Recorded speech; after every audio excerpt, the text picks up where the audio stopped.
Assalamualaikum warahmatullahi wabarakatuh. Perkenalkan, kami dari kelompok 8 akan mempresentasikan hasil kerja kelompok kami yang berjudul Komunikasi Efektif dalam Kehumasan Pendidikan. Anggota dari kelompok 8 yaitu Almira Rosa Iskandar, Ayu Devi Arianti, Berliana Salsa Ardila, Duratul Hikmah Fajriani, dan Elsya Atarina Maudi Putri. Alur pembahasan yang pertama, pengertian komunikasi. Yang kedua, tujuan komunikasi. Yang ketiga, unsur-unsur komunikasi. Yang keempat, pola-pola komunikasi.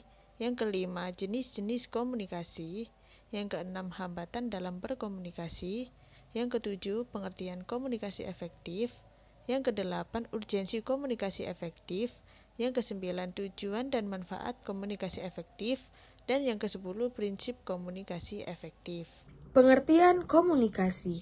Secara umum, komunikasi merupakan kegiatan manusia untuk saling memahami atau mengerti suatu pesan yang disampaikan seseorang atau komunikator kepada lawan bicaranya yang disebut komunikan. Komunikasi juga dapat dikatakan sebagai proses pengoperan pesan dari individu kepada individu lain atau dari individu ke kelompok kecil maupun kelompok besar. Tujuan komunikasi. Manusia berkomunikasi untuk menyatakan dan mendukung identitas diri, membangun kontak sosial dengan orang-orang di sekitarnya, untuk mempengaruhi orang lain, untuk merasa, berpikir, atau berperilaku seperti yang diinginkan. Tujuan lain dari komunikasi yakni untuk mengharapkan pengertian, dukungan, gagasan, dan tindakan. Selain itu, komunikasi diperlukan untuk mengatur tata krama pergaulan antar manusia. Unsur-unsur komunikasi. Yang pertama, komunikator, manusia yang memberikan pesan kepada komunikan. Komunikan, manusia yang menerima pesan dari komunikator. Saluran atau media, jalan yang dilalui. Selanjutnya, pola-pola komunikasi. Yang pertama, komunikasi primer. Proses komunikasi dengan menggunakan suatu lambang sebagai media maupun saluran. Yang kedua, komunikasi sekunder. Proses penyampaian pesan dengan menggunakan alat sebagai media kedua dikarenakan sasaran jauh. Komunikasi linear. Proses penyampaian pesan oleh komunikator kepada komunikan sebagai titik terminal atau face-to-face.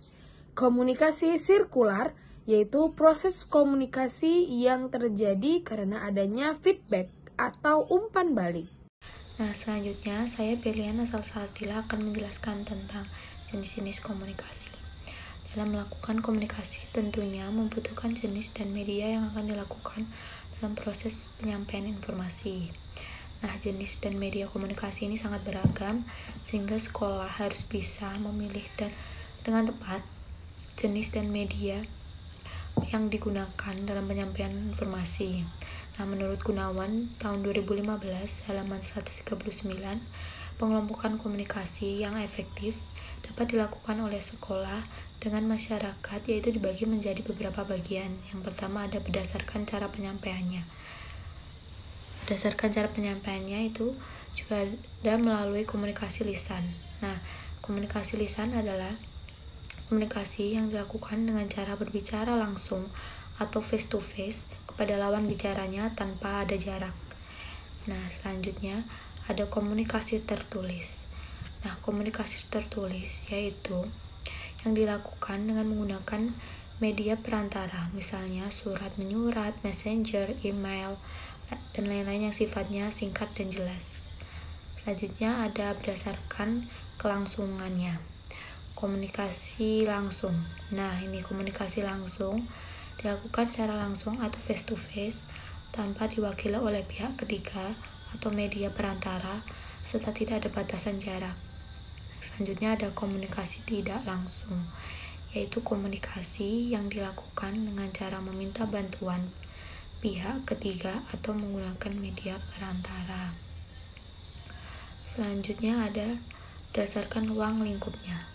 Komunikasi internal, yaitu komunikasi yang dilakukan dengan cara melibatkan pihak dalam internal tanpa mengajak pihak luar organisasi.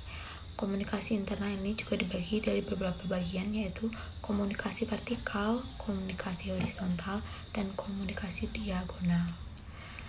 Nah, selanjutnya ada komunikasi eksternal. Apa itu komunikasi eksternal? Nah, komunikasi eksternal ini adalah komunikasi yang dilakukan dengan cara pihak dalam mengajak pihak luar organisasi. Seperti itu. Nah, selanjutnya ada berdasarkan aliran informasinya.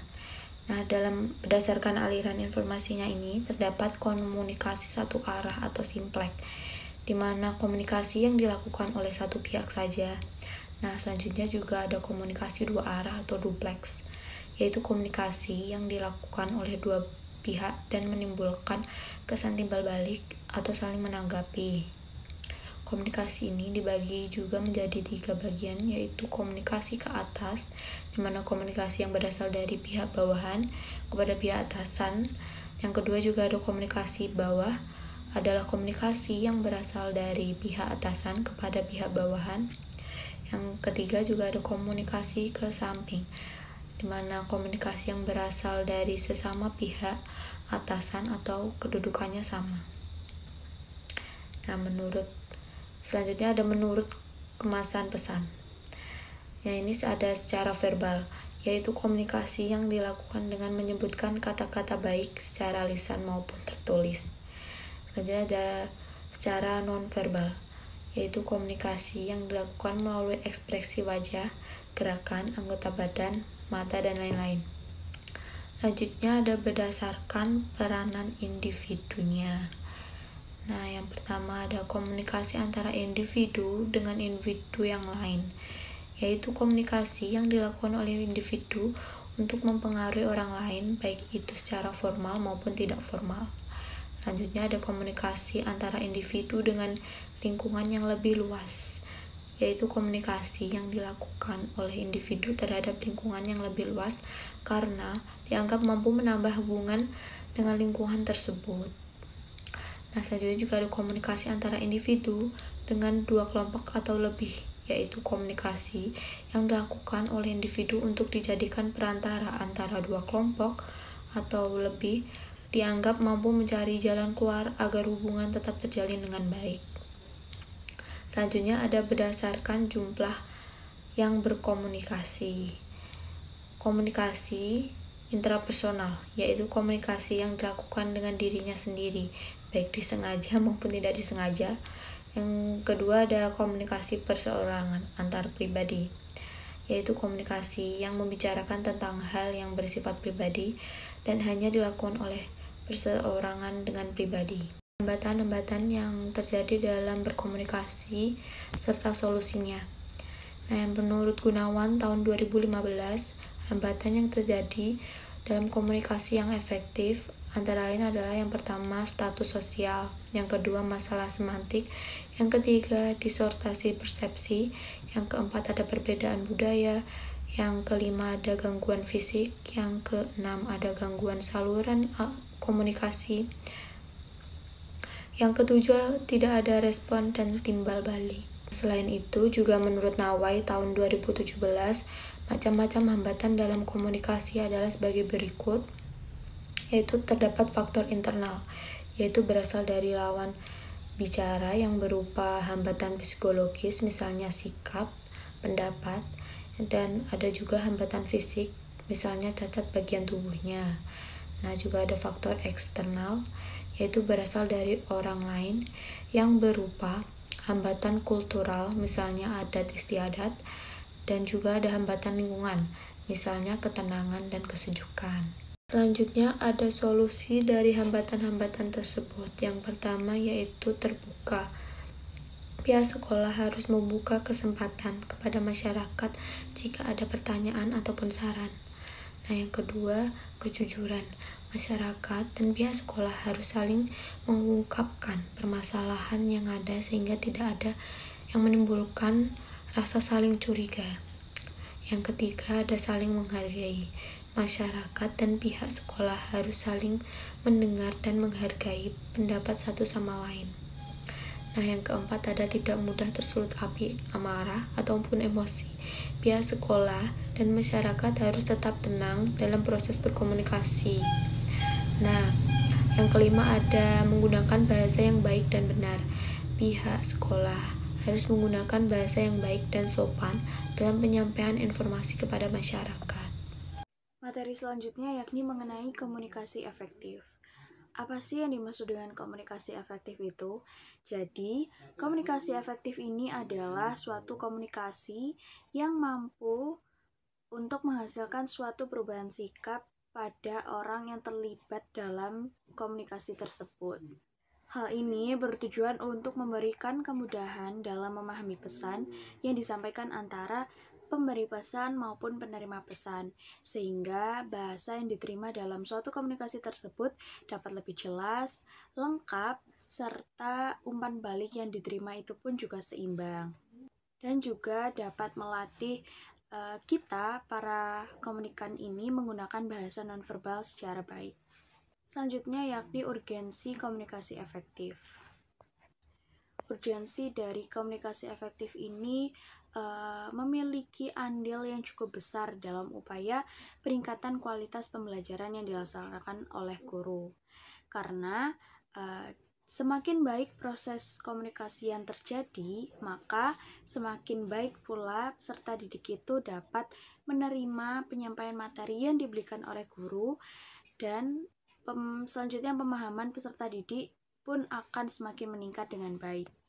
Dalam proses membangun komunikasi yang efektif, tentunya kita harus memperhatikan beberapa aspek-aspek pendukung untuk menyukseskan kita dalam membangun suatu komunikasi yang efektif. Berikut 5 aspek yang perlu dipahami dalam membangun komunikasi yang efektif. Yang pertama yakni kejelasan. Tentunya dalam komunikasi di sini harus menggunakan bahasa dan mengemas informasi tersebut secara jelas. Yang kedua yakni ketepatan. Ketepatan atau akurasi ini menyangkut mengenai penggunaan bahasa yang benar dan kebenaran suatu informasi yang nantinya akan disampaikan. Yang ketiga, konteks, bahwa bahasa dan informasi yang disampaikan itu harus sesuai dengan keadaan di mana komunikasi itu sedang terjadi. Kemudian ada alur, bahwa bahasa dan informasi yang nantinya akan disajikan itu harus disusun dengan alur dan sistematika yang jelas. Aspek yang terakhir yakni budaya, yang dimana saat kita melakukan komunikasi, kita harus menyesuaikan dengan budaya orang yang nantinya akan diajak berkomunikasi, baik dalam penggunaan bahasa verbal maupun nonverbal. Kemudian terdapat 5 hal lain yang perlu diperhatikan dalam melaksanakan komunikasi efektif. Aspek yang terakhir yakni budaya, yang dimana saat kita melakukan komunikasi, kita harus menyesuaikan dengan budaya orang yang nantinya akan diajak berkomunikasi, baik dalam penggunaan bahasa verbal maupun nonverbal. Kemudian terdapat 5 hal lain yang perlu diperhatikan dalam melaksanakan komunikasi efektif. 5 hal tersebut yakni ada respect, empati, audible, clarity, dan humble. Yang pertama yakni respect. Respect dalam artian ini adalah saat kita akan mengkritik atau memberikan saran kepada seseorang yang nantinya akan dijadikan partner komunikasi, maka kita harus tetap memiliki perasaan untuk menghargai dirinya. Dalam artian kita tetap memberikan kritikan itu tidak merendahkan ataupun melebih-lebihkan pribadi orang tersebut. Pengertian selanjutnya yakni empati. Empati di sini adalah sikap kita dalam memahami lawan bicara yang nantinya akan melaksanakan komunikasi dengan kita. Pengertian selanjutnya yakni audible, yakni pemberian pesan yang nantinya itu dapat diterima atau dimengerti oleh penerima pesan. Jadi yang dimaksud adalah apakah pesan yang nantinya diberikan oleh pemberi pesan itu apakah dapat diterima dengan baik atau dimengerti dengan baik oleh penerima pesan tersebut, seperti itu. Pengertian selanjutnya yakni clarity, yakni di mana pengembangan sikap terbuka yang harus dimiliki saat akan melakukan suatu komunikasi. Pengertian selanjutnya yakni humble. Humble di sini adalah sikap menghormati, menghargai, dan mau menerima serta mendengar kritikan yang diberikan antara lawan komunikasi. Materi selanjutnya yakni mengenai tujuan komunikasi efektif.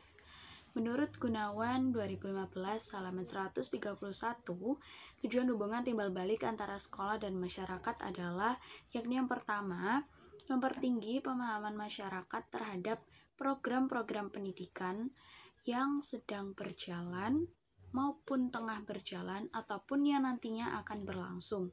Kemudian yang kedua, yakni menjelaskan kepada masyarakat mengenai tujuan dari program-program yang diselenggarakan oleh sekolah. Kemudian yang ketiga, yakni meningkatkan kerjasama yang telah ada atau telah dibangun dengan masyarakat. Selanjutnya, saya akan menjelaskan mengenai manfaat komunikasi efektif.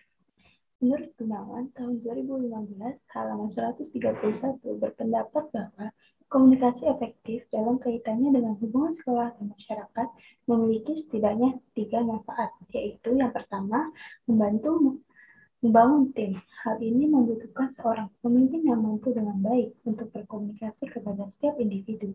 Yang kedua, menghindari kesalahpahaman. Dengan komunikasi yang diatur, banyak kesalahpahaman dan miskomunikasi yang dapat diselesaikan secara damai. Yang ketiga, membangun hubungan kerjasama antara sekolah dan pihak masyarakat. Dengan adanya komunikasi yang berjalan dengan baik satu sama lain, sekolah dan masyarakat dapat saling bekerja sama. Prinsip komunikasi efektif. Prinsip pelaksanaan komunikasi yang perlu diperhatikan dalam pelaksanaan pendidikan yaitu A. Integrity. Semua hubungan sekolah dengan masyarakat harus terintegrasi antara informasi kegiatan akademik dan informasi kegiatan non-akademik. Yang B. Continuity, yaitu pelaksanaan hubungan antara sekolah dan masyarakat harus terus dilakukan secara bersama-sama. Dan yang ketiga, simplicity, yaitu hubungan sekolah dengan masyarakat yang dilakukan dapat menyederhanakan berbagai informasi yang akan disajikan kepada masyarakat. Yang D, coverage, yaitu pemberian informasi hendaknya menyeluruh dan mencakup semua aspek, faktor atau substansi yang perlu disampaikan dan diketahui oleh masyarakat. E, constructiveness, yaitu sekolah memberikan informasi yang konstruktif kepada masyarakat. Dan yang F, yaitu adaptability, merupakan rencana hubungan sekolah dengan masyarakat yang harus disesuaikan dengan keadaan masyarakat itu sendiri.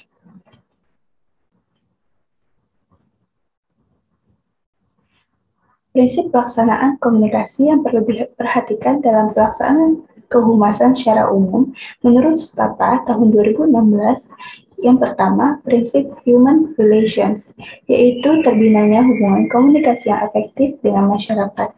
Yang kedua, prinsip membina hubungan, merupakan prinsip yang kreatif dan inovatifnya pihak sekolah dalam menjalankan hubungan dengan pihak sekolah, orang tua, dan para stakeholder sekolah. Yang ketiga, prinsip informatif, yaitu kemampuan dalam mengelola dan menyampaikan informasi yang strategis. Yang keempat, prinsip partisipatif, yaitu kepiawaian kepala sekolah dalam menggali aspirasi, masukan, saran, dan lain sebagainya. Yang kelima, prinsip persuasif, yaitu kemampuan kepala sekolah dalam mempengaruhi orang lain. Dan yang keenam, yaitu prinsip komunikasi interpersonal, yaitu kemampuan kepala sekolah dalam membangun komunikasi yang baik kepada makhluk sosial di sekitarnya. Pernyataan lain, menurut Mubarok tahun 2016 menyatakan mengenai prinsip kehumasan secara umum. Ada 6. Yang pertama, tell the truth, yaitu menginformasikan kebenaran. Yang kedua, prove it with action, yaitu membuktikan dengan tindakan. Yang ketiga, listen to the customer, yaitu mendengarkan suara masyarakat. Yang keempat, manage for tomorrow, yaitu menyiapkan diri untuk hari esok. Yang kelima, conduct public relation as if the whole company depends on it, yaitu melakukan segala tindakan dari public relation. Dan yang keenam, remain calm, patient, and good interview mode, yaitu penyampaian yang konsisten, tenang, dan perhatian saat kontak dengan publik. Sekian presentasi dari kelompok kami, kurang lebihnya mohon maaf. Assalamualaikum warahmatullahi wabarakatuh.